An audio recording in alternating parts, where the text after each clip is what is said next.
JBNN keep you informed. I'm Michelle Jones. Before we get into the news, please remember to like, subscribe, leave a comment, and to share the news with someone today. Now onto the news. 78 billion Jamaican dollars in cocaine seized at St. Andrew apartment complex. A man has been charged with several offenses under the Dangerous Drugs Act after cocaine valued at more than 500 million US dollars or 78 billion Jamaican dollars was seized in Charlton Court, St. Andrew. Police report that on January 8, 2025, at about 10:50 a.m., its narcotics team acting on information intercepted a grey Toyota Hiace motor vehicle at the gate of the complex, which led the cops to an apartment where the cocaine was found.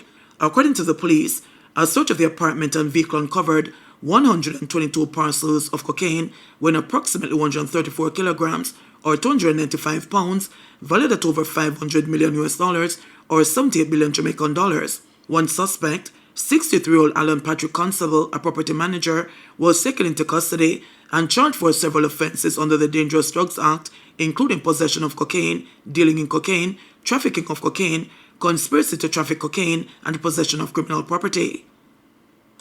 Police said the substantial seizure is the latest blow to narcotics traffickers and sends a clear message that law enforcement agencies will continue to vigorously pursue and prosecute those involved in illicit activities. The seizure comes on the heels of another major bust just 2 days prior when 42 pounds of cocaine were seized in St. James. In that incident, an intelligence-led anti-narcotics operation was conducted in the vicinity of a hotel in Lilliput, St. James, resulting in the arrest of Christopher Kidu, a tour operator of Little London, Westmoreland, and the seizure of several parcels of cocaine. Kidu has since been charged with the offenses of possession of cocaine, dealing in cocaine, taking preparatory steps to export cocaine, conspiracy to export cocaine, trafficking cocaine, and possession of criminal property. In a separate operation, a 58-year-old farmer from St. Elizabeth was arrested on Thursday, January 9, 2025, for suspected breaches of the Dangerous Drugs Act. In a separate operation, a 58-year-old farmer from St. Elizabeth was arrested on Thursday, January 9, 2025, for suspected breaches of the Dangerous Drugs Act. A search of the vehicle was driven uncovered 2.3 kilograms of cocaine hidden in a black speaker box. He's identified as George Scott of Lovely Point in St. Elizabeth. Scott was charged for possession of cocaine, dealing in cocaine, and trafficking cocaine. The court dates for Constable, Kidu, and Scott are being finalized, police said. Wam Park Road tents after shooting scared during curfew. A gun attack carried out Monday night by men on motorcycles against residents of 75 and 77 lanes of Wam Park Road in St. Andrew has left the community on edge with fears of escalating violence. The area, which falls within the St. Andrew Central Police Division, is currently under a 48-hour curfew that began Sunday at 6 p.m. Nobody not get shot this time, but it's only going to make things break out again in the new year, a resident said last night. 5 people were killed in the Wam Park Road area on November 25, 2024, after gunmen went on a shooting rampage in 2 sections of the community. Residents believe Monday's shooting is a continuation of the ongoing violence between rival factions. 2 men ride up on bike from back lane. One of them come off and start fire after 2 men who walk on the lane. Them run for one of the man them down 75. The next man had in that car upon 77 lane. And when they shot them down fire, they must try to start the bike and the bike couldn't start. And then push it and it start. The alleged eyewitness were called. The police were called to the scene, scouring the area for evidence and collecting spent casings from the shooting. People have to leave them house in the community and go pay rent elsewhere and it a cost what we not have. Some have to come back home. And at the start of the year, and curfew in the place, a resident lamented. Jamaica recorded 34 murders in the first 11 days of 2025, according to the latest serious crime statistics published by the JCF on Sunday. 4 of those murders occurred in the St. Andrew Central Police Division, prompting the extra security measure. The latest crime data shows that 14 of the 19 police divisions have recorded at least 1 murder since the start of the year. Since Sunday, 48-hour curfews have also been imposed in Kingston Eastern, Kingston Western, St. Andrew South, and the St. Catherine South. Mentally ill man shot and injured at Spanish Town Hospital. There was a shooting at the Spanish Town Hospital in St. Catherine on Monday night after a man said to be of unsound mind reportedly threatened a security guard with a knife. Jacqueline Ellis, Chief Executive Officer of the hospital, says the man was shot by security guards at the Accident and Emergency Department after he refused instructions to discard the weapon. He has been treated at the facility. Ellis says the preliminary investigation indicates that the man was seeking treatment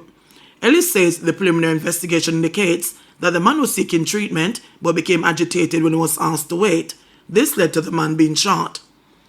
She said operations at the hospital were briefly interrupted due to the incident. So based on the reports I received, at about 10:34, a gentleman presents at the entrance to the Accident and Emergency Department. He asked for a psychiatric nursing aid.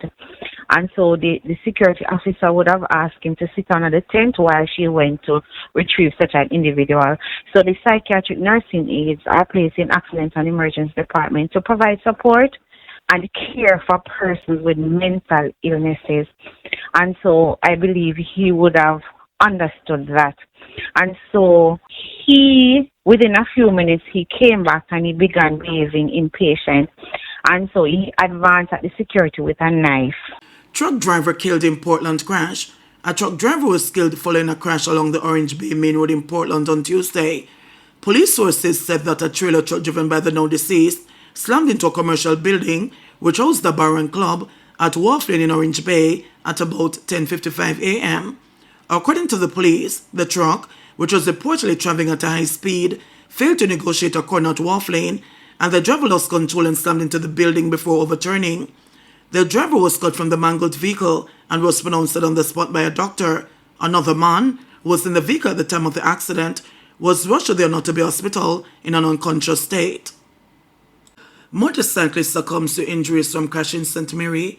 A motorcyclist died at hospital from injuries sustained in a motor vehicle crash on Monday along the rear Noiville Main Road in Stortown, St. Mary. The police say at about 2:15 p.m., the unidentified motorcyclist was traveling east along the main road when a grey under-accord motor car entered the roadway from a minor road. The motorcycle collided with the rear right section of the car. The motorcyclist was thrown from the motorcycle and sustained severe injuries to his legs, midsection and upper body, including his head, said commanding officer for the St. Mary Police Division, Anthony Wallace.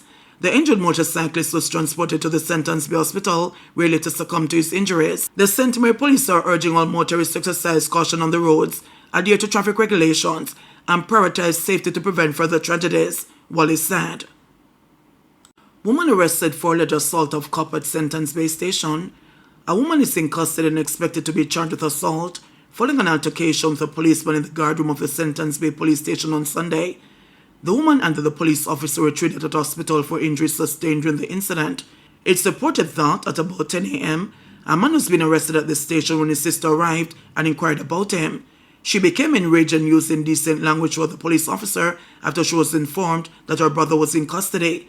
She was told to desist, but she continued. The policeman attempted to arrest her, but was allegedly struck on the left side of the forehead and in the face with the woman's cell phone, resulting in bruises and swelling. She was subdued by other police officers. The injured cop and the woman, who complained of pain in her hand, were taken to the hospital where they were treated and released. The woman was then taken into custody. Mother of 3 children who died in St. Anne's fire under investigation. The mother of the 3 children who perished in the Fine Cottage district, St. Anne on Sunday, is being investigated by the police. A senior investigator said that the cops will be seeking guidance from the Director of Public Prosecutions on whether she should be charged with negligence. He said the 24-year-old woman has been questioned about her whereabouts at the time of the fire. It was revealed that she was reportedly sleeping in another section of the community at the time of the blaze. 7-year-old Toshwani Mattes, a grade 2 student, and 2 of her siblings, 4-year-old Toshwani and 2-year-old Tavarno, perished in the pre-dawn blaze, which occurred sometime after 2 a.m. Their grandmother and a 5-year-old sibling managed to escape. PNP names retired SSP Steve McGregor as its candidate in Kingston Central. The People's National Party on Monday announced that retired Senior Superintendent of Police Steve McGregor will be the party's standard-bearer in the Kingston Central constituency in the next general election.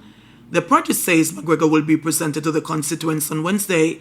There's been controversy around the selection exercise after the previous caretaker candidate Lawrence Rowe claimed he was forced out by the party. Rowe suggested in a Facebook post that he was forced out of the position amid a breakdown in negotiations with the party's hierarchy. Party leader Mark Golding on Sunday addressed the contention surrounding the removal of Rowe, saying that his selection wasn't a tenable situation due to various reasons. Education Ministry intervenes in grooming case at McGrath High. The Ministry of Education has intervened in a grooming policy infraction at McGrath High School in Linstead, St. Catherine, which was highlighted by a student in a viral video circulating on social media. In an update Monday, The ministry said it was reviewing preliminary data from ongoing assessments under the investigation launched last week into the viral TikTok video.